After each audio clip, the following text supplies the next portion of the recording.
Hey, welcome back to the channel. It's Diego, and in this video we have Blurple versus my opponent's top 8 Ruby Amethyst list.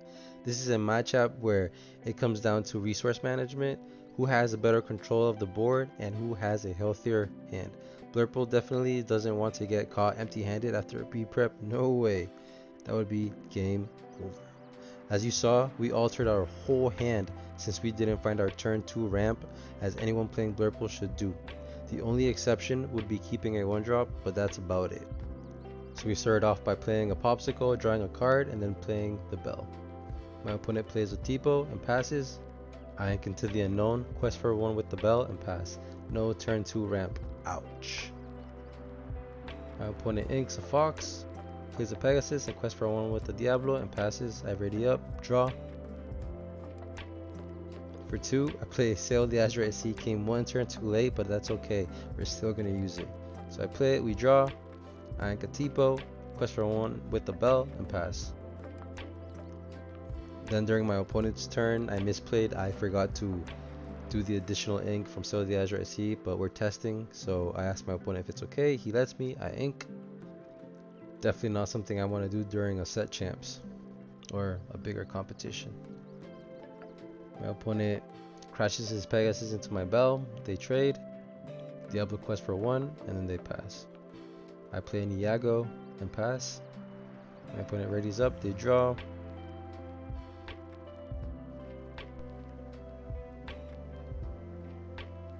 Think another Madame Medusa. Play a Genie. They draw. And they quest for 1 with the Diablo. And they don't quest with the Madame Medusa. They don't want Iago to take her out. I ink a Cogsworth, play another Iago. I take out the Diablo and pass.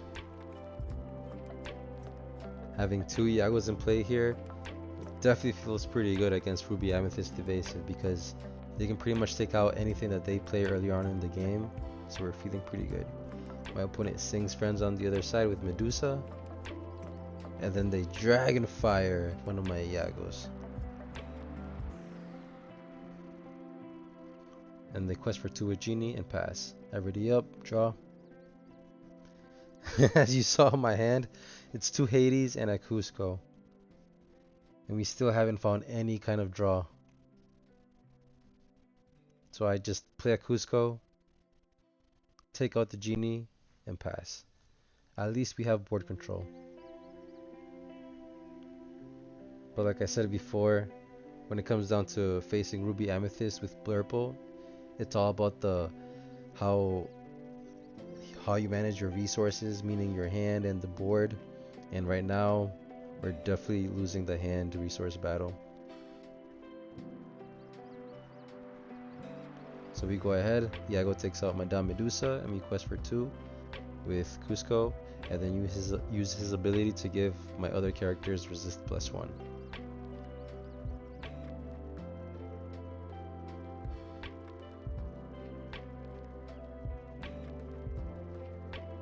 My opponent inks Queen of Hearts, the 2-drop. That pairs really well with the Madame Medusa because when you play the Madame Medusa, you have the option to deal 2 damage to one of your own characters and return a character that is 3 cost or less back to the opponent's hand. My opponent plays Peter Pan, and then they follow it up by playing a Iago, taking out my Iago. Iago Wars. They pass. I ready up, draw.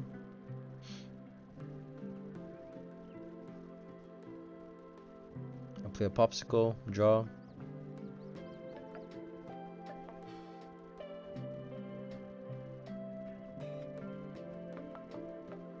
And then for 5, I play an Elsa, exert the Iago, and trade. But then I realize my opponent lets me know, hey, Iago's only hitting for 4, Elsa's 5, so I bring her back. Yeah, today I don't know what, but the misplays were we're going hard. Then I just quest it up and pass.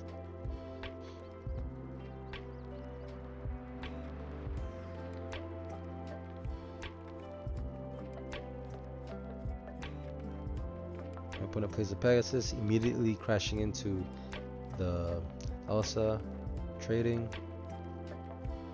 And they play an Iago, Ink and Elsa. And then both the Iago and the Peter Pan go into the Cusco with Peter Pan trading.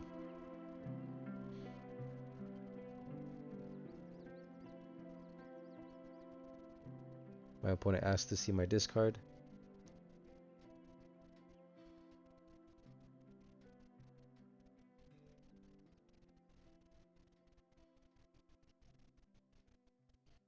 For one, I play a Croquet Mallet. This card always comes in clutch for me. Like, there's been a few occasions where I'll be at 18 lore, I'll have the Croquet Mallet in play, I'll play a Goat, gain a lore, putting me to 19, pop the Croquet Mallet, give Goat Rush, crash the Goat, and then gain one lore to 20. GG's. It's happened quite a few times, and it always feels so nice. So for that turn, I guess I just played the Croquet Mallet and passed. My opponent played a Pirate's Life, and then Quest for One with the Iago and passed. The only explanation for that is I'm pretty sure their hand is filled with like board wipe removal. Probably has a few Be Prepares, a few Sisus in there, something that we don't, that he doesn't want to use without my board being a few characters wide. I play a Bell and pass. My opponent plays a Madame Medusa, Quest for One with the Iago, putting him to 11 to my 4, and passes. I play an Elsa, exert the Iago, and then my Bell and Madame Medusa trade. Then Elsa puts 2 damage into the Iago, I take 4, and we pass.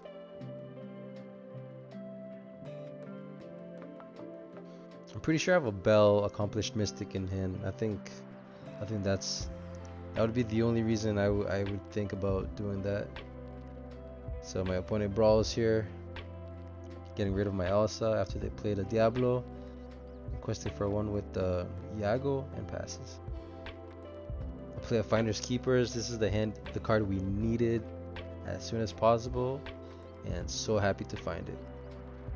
We draw 3. Having a whole new hand, pretty much.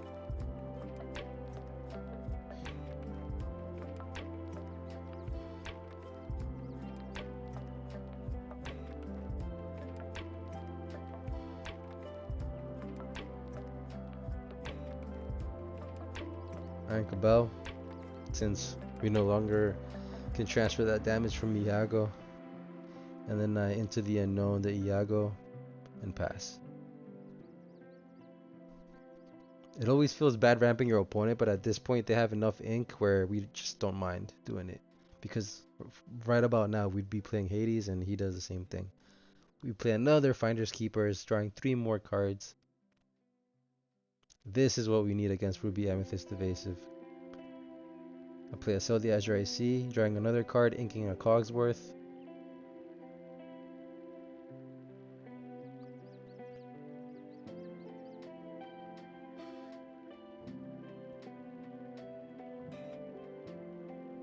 And then ink a Bell off the Sell the Azure IC, play a Friends on the other side, drawing even more cards, and then we pass. My opponent readies up, they draw.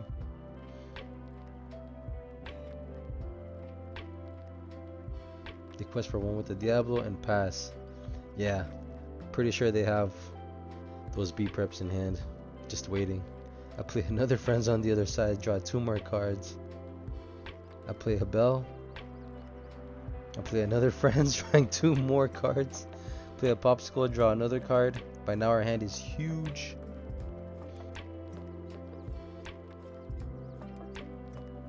And pass. My opponent quest for 1 with the Diablo, putting them to 15 to my 4.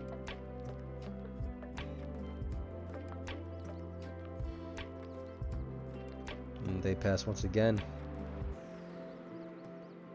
Bell takes out Diablo. My opponent draws a card. I'll play another Finders Keepers, drawing 3 more cards. I play a Genie, I draw. I play a Popsicle, draw again.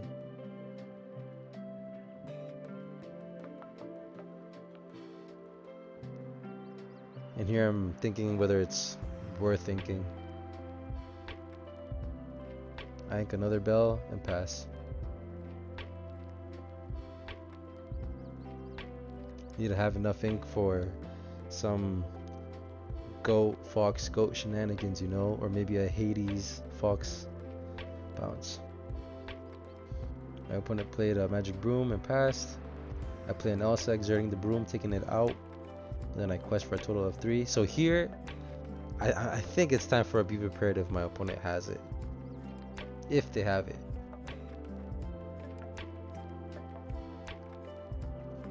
Yeah, for sure. After I built this board, my opponent definitely has to be prep.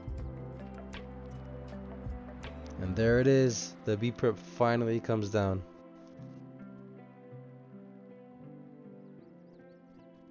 After the be prep, my opponent plays Queen of Hearts and passes. I play an Elsa, exerting the Queen of Hearts.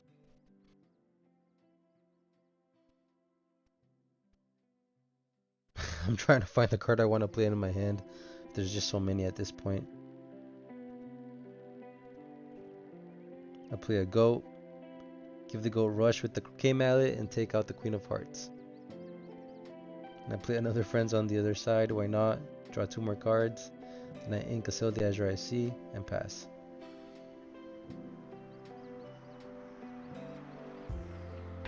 See, the Croquet Mallet comes in clutch. I also couldn't have taken the Queen of Hearts. She would have only dealt 2 damage, and the Queen of Hearts would have been at 4 strength. But because we had a Croquet Mallet to give Goat Rush, 1 shot takeout. Take out dinner. My opponent plays a Peter Pan, and then plays a Maui Shark, taking out our Goat. My opponent grabs the Pirate's Life from the discard. Yeah, we wanna avoid my opponent the continuous grab of that Pirate's Life using the shark, so we want to take this shark out ASAP. So Elsa trades with the shark, and then Hades comes down to send Peter Pan right into the inkwell, because if they have another shark, it's just a nightmare. I play a genie to draw.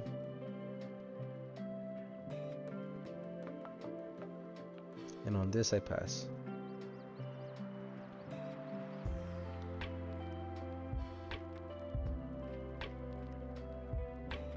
My opponent's at 15, I'm at 11. The gap was pretty big a little earlier, but now it's pretty close. We have a chance to win this. My opponent plays a Pirate's Life, getting to 17 and putting me back at 9. It's pretty scary. They're 3 away from 20. They play an Iago and pass. I immediately quest for a total of 4, putting me to 13 to their 17. I Hades the Iago. Don't want that banishing my genie. No way. I play a goat, gain a lore, putting me to 14 to my opponent 17. I ink an Iago. For 3, I play a fox, bouncing the goat, gaining 1 more lore. And then I pass. If there ever was a time for a be prepared, it would be now. My opponent plays the Friends on the other side. Oof, looks like they don't have another one.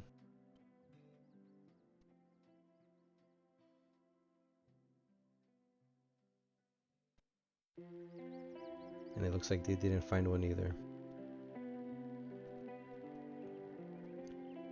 So let me know in the comments down below, are you more excited for the reprints in Fabled or the new cards in Fabled? Personally, I'm excited for both, but I'd really like to know what the reprints are, just so I can invest in some older cards without them being rotated out. Also, have you guys seen that Goofy Emerald Champion promo that's coming out in Gen Con? That card is OP, but if you pay attention to the name, it says Emerald Champion. That makes me assume that there's going to be a champion for each of the ink colors, and I can't wait to see the Amethyst one and the Blurple one. I mean, the Amethyst and the Blurple one. The Amethyst and the Sapphire one. I'm assuming that the Amethyst one will give all your other Amethyst characters evasive, and then maybe whenever they're banished, they go back to your hand. And then that Sapphire champion, whenever one of your other Sapphire characters gets banished, they get sent to your Inkwell face down and exerted. Something like that, right? Alright, game 2. This time we did find our ramp for turn 2, so we're happy there.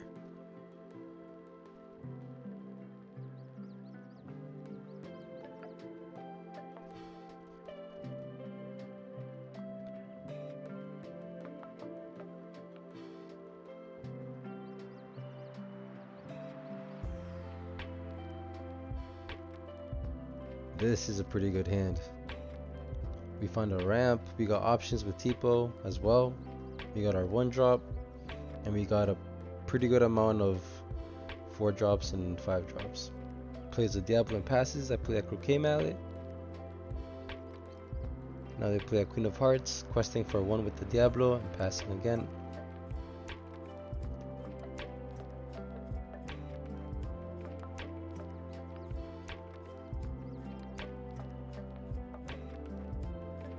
Bell, play a Tipo instead of the Sail the Azure IC, because with Tipo we can take out the Diablo.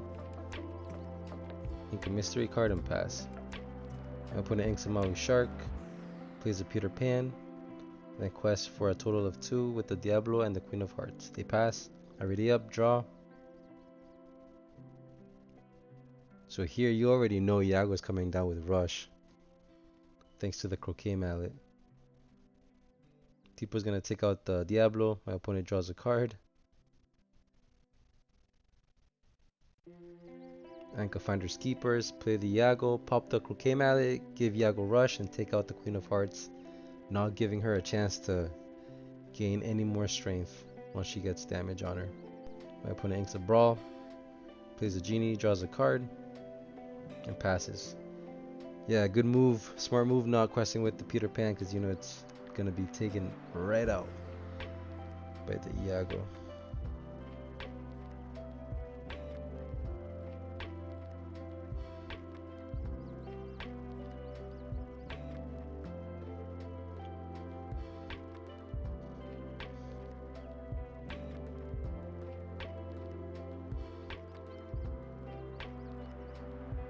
So at this point I'm really conflicted, because I remember that I had an Elsa and the Finder's Keepers and a Hades in hand, and it was either play the Elsa or play the Finder's Keepers. My opponent's board state wasn't too menacing, so we opted to play the Finder's Keepers. That way we maintain our hand advantage, or a healthy hand, because we definitely don't want to run empty in our hand and then just let our opponent run away with it. So we play the Finder's Keepers, draw 3 cards, and we pass. We don't want anything coming in that will take out our Iago and our Tipo. My opponent plays an Elsa, exerts the Tipo, and takes it out. And they pass. You saw me exerting the Iago. I was trying to play a joke around with my opponent that he can just run everything into the Iago and clear his own board. So Iago takes out the Genie, getting 3 damage on the Iago, and then Bell comes in, transferring the 3 damage onto the Peter Pan. This is why we love Bell, Accomplished Mystic, and we play a full play set. Then we play a Croquet Mallet and pass. We have 2 Hades waiting in hand for those Maui Sharks. And also, I could have played the Bell by popping the Croquet Mallet, but I chose not to because my opponent is at about 6 or 7 ink. So I didn't want to play the Croquet Mallet just for it to get banished by a beat prep. My opponent plays a Diablo, quest for 1 with the Elsa, and passes. Iago takes out the Elsa.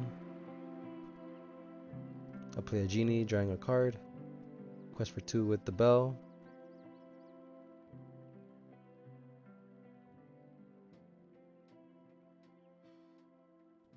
I ink a Bell. And pass. My opponent readies up, they draw. They quest for 1 with the Diablo. They play a Finder's Keepers, drawing 3 cards.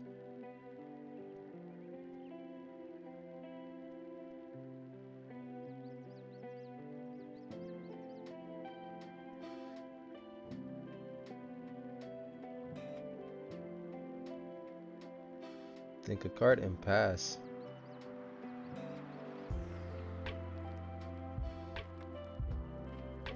Iago takes out the Diablo. My opponent draws a card.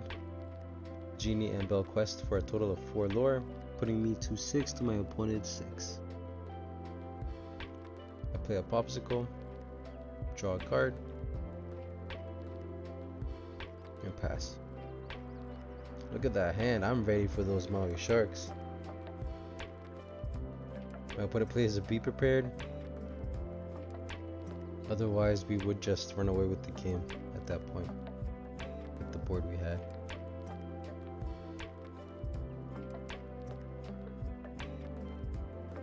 Think a Fox, and they play a Queen of Hearts and pass. Already up, draw. They play a Genie, draw a card.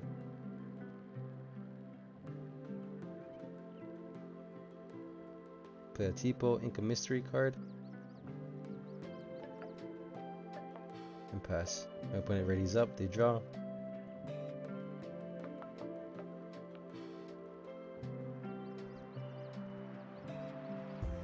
I play an Elsa. They exert my Genie. Elsa goes into Genie, dealing 2 damage. And then for 3 they play a Peter Pan, finishing off the Genie. And they quest for 1 with the Queen of Hearts.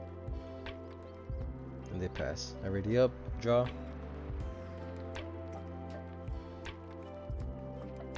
And all of a sudden board control swapped just like that.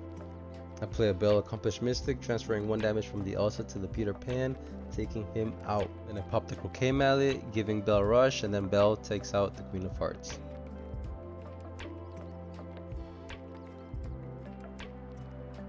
I pop the Popsicle, healing Bell. I don't want my opponent to play something that will have Rush and potentially take the Bell out.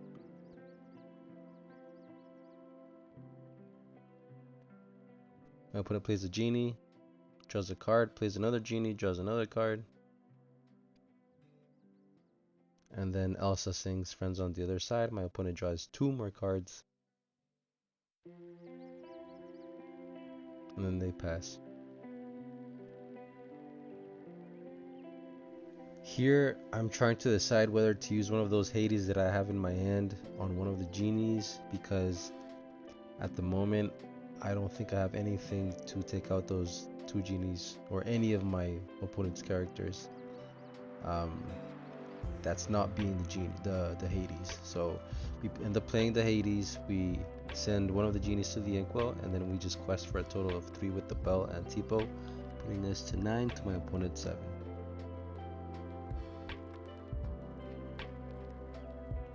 My opponent plays another Genie, drawing a card.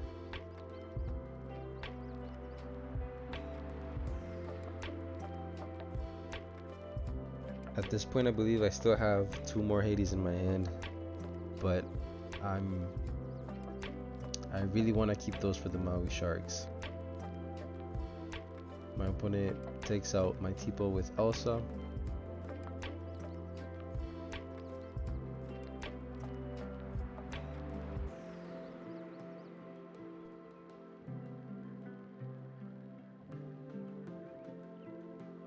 They play an Elsa, they exert my Hades, and then they take out my Bell with Elsa and Genie.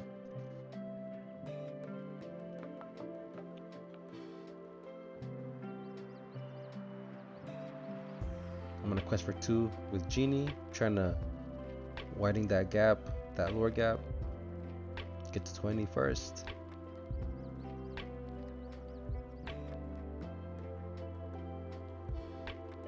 Trying to see what my opponent has in their discard.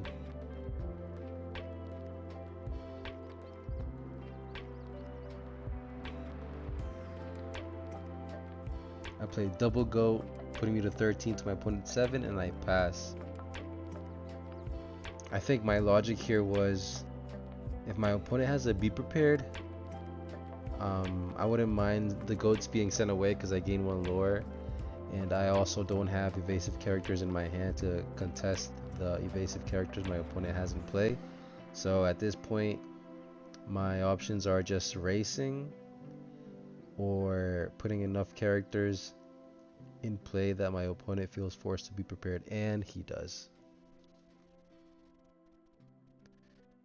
So double goat lore gets me to 15 lore to my opponent's 11.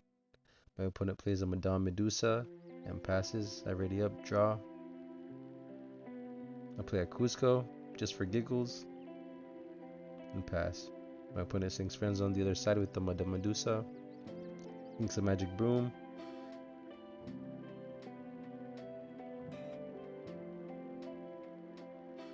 Plays a Pirate's Life. Now the lore count is 13 to 13. My opponent plays an Iago and passes. Already up, draw. I ink a Tipo. Whenever I draw a Tipo or sell the Azure, well, not really sell the Azure I see because it can draw me a card, but whenever I draw a Tipo right off the bat, like on turn like 10, it's like it doesn't even fully get to my hand, it just goes straight to the inkwell. I'm gonna quest for 2 with the Cusco, putting me to 15 to my opponent's 13. I play a Hades on the Iago, don't want it causing any trouble to my board, and I pass.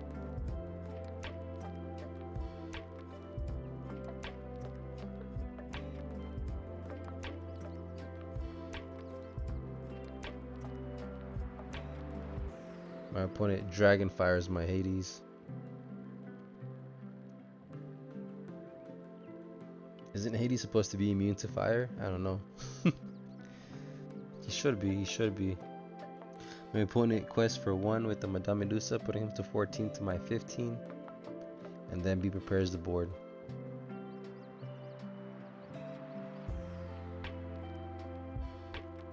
I'll play a Finder's Keepers now that both boards are clear, so it's pretty safe. Refill my hand. I'll play a Friends on the other side, drawing 2 more cards. Anchor Into the Unknown and pass. My opponent draws, ready's up. Plays a Pirate's Life, putting him to 16 to my 13. Plays another Madame Medusa. Wow, how many Madame Medusas did he draw? Honestly, I think this might be the last one, or maybe I'm confusing with the last game, because I remember seeing a lot that time too. I ink So the Azure I see. I hardcast a Friends on the other side, drawing 2 cards. I meant to play an Elsa here, exerting the Madame Mim. Then I bounce the Elsa with a Fox, and then Fox trades with the Madame Medusa. My opponent plays a Queen of Hearts, passes, I draw.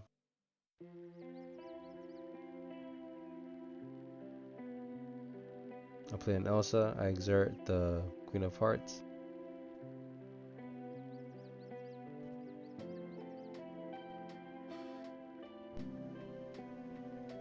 Playing Into the Unknown on the Queen of Hearts, sending it to the inkwell.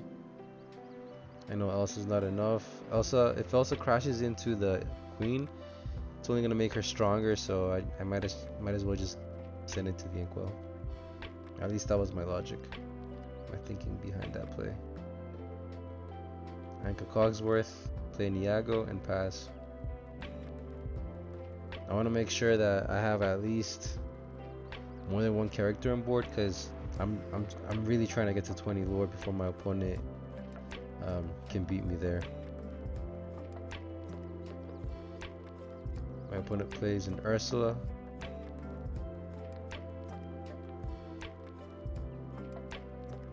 Brawls my Elsa and plays another Ursula and passes. I ready up, draw.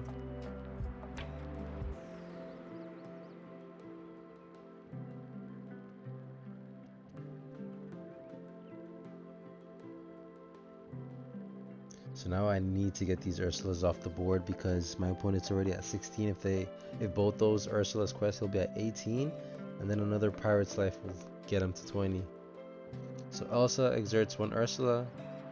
Iago takes it out.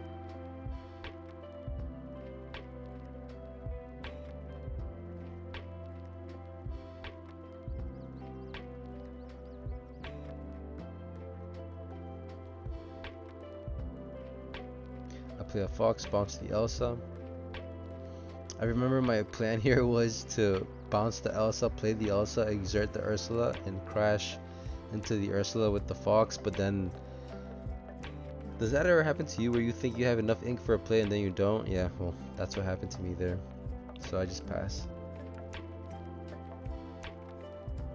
My opponent plays an Iago, quest for 1 with the Elsa, putting him to 17 to my 13, and passes. I ready up, draw.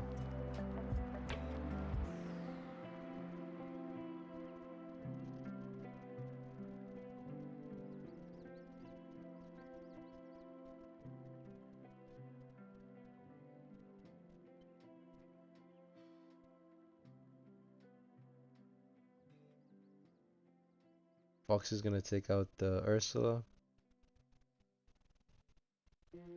Elsa's gonna exert the Iago, and then both Elsa and Iago take out the opposing Iago.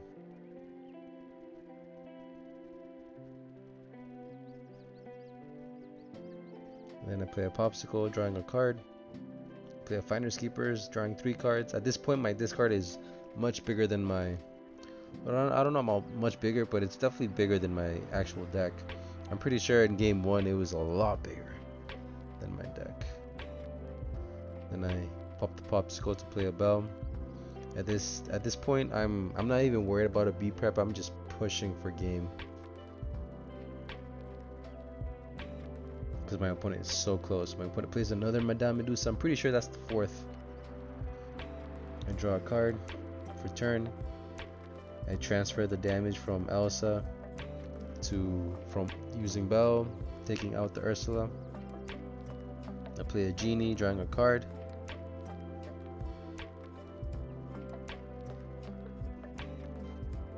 And at this point, I'm pretty sure it's GG's. My opponent plays a Peter Pan.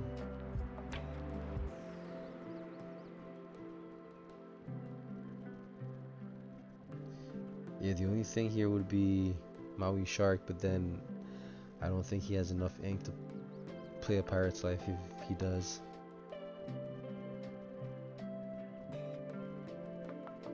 Because he definitely has a Pirate's Life in the discard.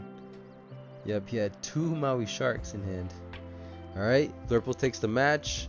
Thank you all for watching. I really appreciate you. And I'll see you in the next one.